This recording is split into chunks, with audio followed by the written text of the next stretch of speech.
नमस्कार, मैं हूं मुकेश राव और आप देख रहे हैं SRB न्यूज। रुक करते हैं इस समय की प्रमुख खबरों की तरफ। सबसे पहले तो आप अपना थोड़ा परिचय दे दीजिए। आशीष अग्रवाल, फतेहगंज पश्चिमी से व्यापारियों की सेवा कर रहा हूँ। 15 वर्षों से व्यापार का अध्यक्ष और अभी हाल ही में 2 महीने पूर्व अंतर्राष्ट्रीय युवा प्रेस महासम्मेलन की जिम्मेदारी निभा रहा हूँ। मुझे कैंट विधायक संजीव अग्रवाल प्रदेश अध्यक्ष अंतर्राष्ट्रीय प्रेस महासम्मेलन के जिलाध्यक्ष नियुक्त किया। अभी आने वाले आगामी निकाय चुनाव जो आ रहे हैं उसमें आप चुनावी की तैयारी कर रहे हैं और काफ़ी जोर शोर से आपकी तैयारी देखने को मिल रही है। ये आपका पहला चुनाव है या इससे पहले भी चुनाव लड़ चुके हैं? इससे पहले चुनाव लड़ चुका हूँ, मैं एक बार सभासद रह चुका हूँ। इससे पहले भी मैंने चुनाव लड़ा। ये आपका कौन सा चुनाव है? इससे पहले क्या चुनाव लड़ चुके हैं?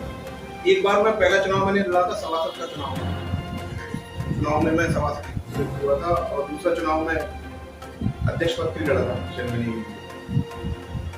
तो इतना लंबा समय हो गया आपको चुनाव लड़ते हुए, अभी तक जो नगर पंचायत है उसमें कामयाबी आपको मिली? नगर पंचायत में मैं सभासद के तौर पर जनता की सेवा कर चुका हूँ और नगर पंचायत चेयरमैन अगर जनता मुझे चुनेगी तो सेवा कर। बात करते हैं आपके राजनीतिक सफर की। राजनीति में कब से सक्रिय है? राजनीति 98 से मैं 1998 से राजनीति में शुरुआत की और छात्र राजनीति से मैंने अपने जीवन में राजनीति की शुरुआत की। किस पार्टी से बिलोंग करते हैं? इस समय भारतीय जनता पार्टी में। भारतीय जनता पार्टी से पहले भी और पार्टी? 98 में मैं समाजवादी छात्र सभा से मैंने अपनी राजनीतिक सफर की। अभी आप चुनाव की तैयारी कर रहे हैं नगर पंचायत फतेहगंज से, किस तरह की आपकी चुनाव की तैयारी है? चुनाव की तैयारी तो हमारे पिछले 5 वर्ष पूर्व भी थी। नगर पंचायत का आरक्षण चेंज हो गया था, बैकवर्ड सीट थी, हम समाज जाति से आते हैं, चुनाव नहीं लड़ पाए थे। चुनाव की तैयारी है इस हिसाब से कि नगर पंचायत में सड़कें तो हर कोई बनवा देता है और बाकी सुविधाएं जो मूलभूत सुविधाएं हैं जनता की, वो सुविधाएं एक कस्बे का अलग गेटअप होना चाहिए। जिस तरह से एक आदर्श नगर पंचायत नाम की आदर्श नगर पंचायत फतेहगंज पश्चिमी है, जिस हिसाब से नगर पंचायत फतेहगंज पश्चिमी आदर्श देखनी चाहिए, उस हिसाब से कोई भी कार्य पिछले 15 वर्षों में नहीं है। आपको क्या लग रहा है जिस तरह से आपकी चुनाव की तैयारी है और आप चुनाव लड़ने जा रहे हैं, राजनीति में काफी लंबे समय से सक्रिय हैं, किस तरह से जनता से आपका जुड़ाव रहता है? हमारा जो जुड़ाव रहता है लगभग 15 वर्षों से जनता की मूलभूत जो समस्याएं हैं उनको हल करवाने में, उनके लिए संघर्ष करने में, उनके लिए आंदोलन करने में हमें अच्छा लगता है। एक समाज सेवा अपने आप को महसूस करते हैं, गौरवान्वित महसूस करते हैं कि जनता की समस्याओं के प्रति हम लगातार, चाहे वो बिजली की समस्या हो या पानी की समस्या हो, लगातार हम संघर्ष करते रहते हैं। हमारे व्यापार या भारतीय जनता पार्टी को मेहनत करें, इसी तरीके की समस्याओं को लेकर हमें अच्छा महसूस होता है। राजनीति का उद्देश्य यही है जनता की सेवा करना। जिस तरह से आप जनता के पास जा रहे हैं, यहाँ की पब्लिक के पास जा रहे हैं, क्योंकि आप चुनाव प्रत्याशी हैं, किस आधार पर जा रहे हैं? क्या आपका उनके लिए उद्देश्य है? उद्देश्य हमारे लिए यही है कि जनता जो उम्मीदें हमसे करती है, नगर पंचायत चुनाव में जनता की उम्मीदें सबसे मुख्य कारण होता है साफ सफाई व्यवस्था, बिजली, स्ट्रीट लाइट, सड़कों का रखरखाव, उनकी मूलभूत सुविधाओं को, समस्याओं को निराकरण कराना। उन्हीं समस्याओं को लेकर हम जनता के बीच में जाते हैं। जनता से जनसंपर्क करते समय क्या जन समस्याएं निकल के आती? जनता से जनसंपर्क करते समय मेन तो अभी जो कस्बा फतेहगंज पश्चिमी की मुख्य समस्या है वहाँ जल भराव की समस्या सबसे प्रमुख है, इसको हल करवाना है। कई बाढ़ ऐसे हैं जहाँ महीनों से सफाई नहीं हो रही है, कई नालियाँ ऐसी हैं जहाँ पानी जरा सी बरसात आने पर घरों में पानी घुस जाता है। वो समस्या मेन फतेहगंज पश्चिमी सड़क जो निर्माण है वो आज तक नहीं हो पाया। इससे पूर्व 7 साल पूर्व जो है माननीय राज्यपाल राम नाईक जी के आदेश पर सड़क का निर्माण हुआ। उसके बाद अभी तक PWD और NHI दोनों विभागों के बीच में फंसी हुई है सड़क, अभी तक इसका निर्माण नहीं हुआ है। बिजली की समस्या जगह जगह है, कहीं नंगे तार गली में मिल रहे हैं, कहीं 11,000 की लाइनें सेट करवानी थी। फतेहगंज पश्चिमी में अभी बहुत सी ऐसी समस्याएं हैं। जनता अगर आपको चेयरमैन चुनती है तो क्या आपके मुद्दे रहेंगे सर?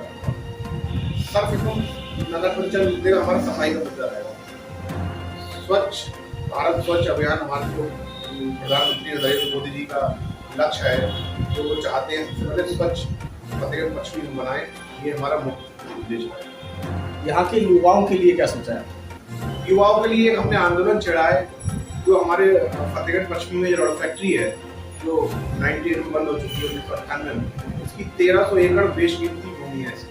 उत्तर प्रदेश और मेरे अंदाज में देश में ऐसा पहला ये प्रोजेक्ट है, ऐसी भूमि है 1300 एकड़, जिसकी कीमत आज की डेट में 18 अरब रुपए है। और उत्तर प्रदेश में ऐसा भूमि स्थान है ये, जो यहाँ से NH और आपका उत्तर रेलवे दोनों इस भूमि के बीच से निकलता है। अगर ये भूमि सरकार को वापस मिलती है तो इसमें हमारे फतेहगंज पश्चिमी और बल्ली नहीं, आधा उत्तर प्रदेश के नवयुवक, पढ़े लिखे बेरोजगार लड़कों को, हमारे युवाओं को और व्यापारियों को रोजगार कर सकता है।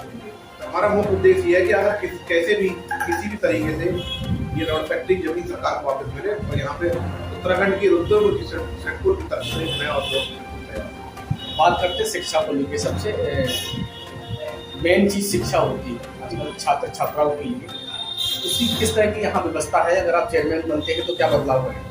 शिक्षा के लिए सबसे बड़ी कमी तो ये है कि यहाँ पे छात्राओं के लिए कोई डिग्री कॉलेज नहीं है। छात्राओं के लिए केवल और केवल छात्राओं के लिए एक अलग से डिग्री कॉलेज होना चाहिए, अलग से इंटर कॉलेज होना चाहिए। इसकी बहुत बड़ी यहाँ आवश्यकता है और जिसको लेकर हम लगातार संघर्ष पिछले कई सालों से कर भी रहे हैं। हमारा आज प्रयास होगा कि छात्राओं के लिए एक अलग से इंटर कॉलेज और डिग्री कॉलेज का निर्माण। स्वास्थ्य व्यवस्था के लिए क्या कहना है?